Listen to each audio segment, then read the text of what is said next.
Everyone, আসসালামু আলাইকুম। কি অবস্থা সবার? আজকে তোমাদের সাথে অনেকদিন পর আরেকটা হারভেস্টের ভিডিও নিয়ে চলে আসলাম। তার আগে চলো 7 দিন পিছনে ফিরে যাই, কারণ আমার একটা টবের মধ্যে 3টা পুঁইশাক গাছ অলরেডি ছিল।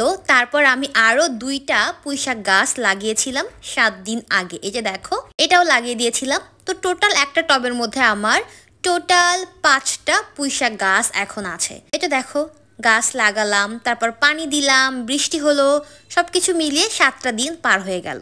তো 7 দিন পরে যে দেখো আমার ব্যালকনি বাগানের আমার পুঁইশাক গাছের অবস্থা। যে দেখো গাছগুলো কিন্তু মাশাআল্লাহ অনেক সুন্দর এবং অনেক হেলদি ভাবে বড় হয়ে গেছে। এখন আমি যেটা করব সেটা হচ্ছে নিচ থেকে পুঁইশাক গাছের পাতাগুলো হারভেস্ট করব, তারপর ডগাগুলো একটুখানি কেটে দিব যাতে করে আরো অনেকগুলো শাখা প্রশাখা বের হতে পারে। চলো এবার আমরা আস্তে ধীরে সবার আগে পুঁইশাকগুলো হারভেস্ট করব। তো তার আগে দেখো আমি আজকে কিন্তু আরো 2 রকমের শাক হারভেস্ট করব। তার মধ্যে একটা হচ্ছে এই যে দেখো খুবই অল্প একটু মূলা শাক, এগুলো আজকে হারভেস্ট করব। তো সবার আগে শুরু করে দিলাম আমার পুঁইশাক হারভেস্ট করার কাজ। এই যে দেখো সকালবেলা ঘুম থেকে উঠে তারপর এখানে চলে আসছি শাকগুলোকে হারভেস্ট করার জন্য। আর বুয়া খাল অলরেডি কাজ শুরু করে দিয়েছে, সে কাজ করতেছে আর আমি এখানে শাক হারভেস্ট করতেছি। আর আজকে আমি এই শাকগুলো তুলে তারপর অনেক ইয়াম্মি করে একটা তরকারি রান্না করব, সেটাও তোমাদেরকে সাথে নিয়ে। এবার কিন্তু আমি অনেক দিন পর শাক হারভেস্ট করতেছি, আর আমার হারভেস্ট করা বরাবরই অনেক পছন্দের একটা কাজ।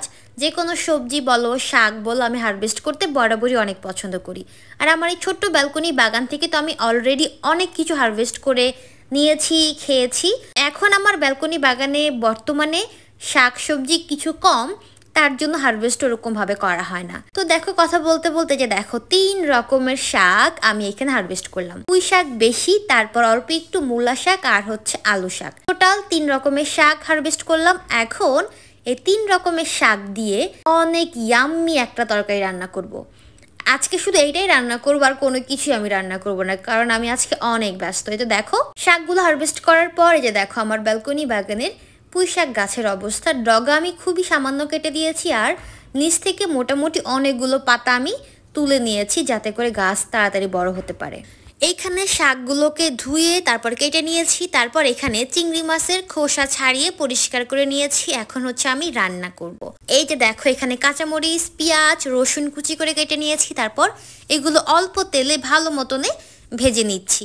ভাজাভাজির কাজ হওয়ার পর এর মধ্যে আমি দিয়ে দিব সব শুকনা গুঁড়া মশলা, খুবই অল্প অল্প দিব, পরিমাপ মতো লবণ দিব, তারপর একটু পানি দিয়ে ভালো মতনে কষিয়ে নিলাম।